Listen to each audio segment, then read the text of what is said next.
அதிகம். அதனால குப்பைய கமிஷனுக்காகவே அதிகமா இங்க சேர்ப்பது. எந்த இடத்திலும் கூட குப்பைய மறுசுழற்சி செய்வது கிடையாது.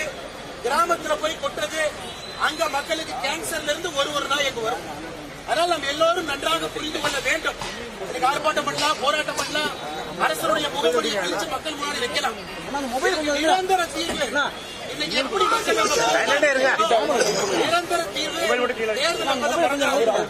ஆனா நாளையிலிருந்து நாம் செய்ய வேண்டிய வேலையை செய்வோம். இன்னைக்கு இவ்வளவு பேசுறாங்களே, இந்தியால 10 லட்சம் மக்கள் வாழக்கூடிய நகரம், பெரும் நகரத்துக்கு ஸ்வச் பாரத் சர்வே பண்ணாங்க. இந்தியாலேயே 10 லட்சம் பேருக்கு வாழ்ற நகரத்துல கடைசி நகரம் மதுரை, 28வது நகரம் கோயம்புத்தூர், 38வது நகரம் சென்னை. அதாவது இதெல்லாம் அசுத்தத்துல 3 லட்சம் பேருக்கு வாழ்ற நகரத்துல 95 நகரம் எடுத்தாங்க. 94வது நகரம் ஈரோடு, 77வது நகரம் திருப்பூர். இதெல்லாம் இந்தியா முழுவதுமே ஸ்வச்ச பாரத்ல.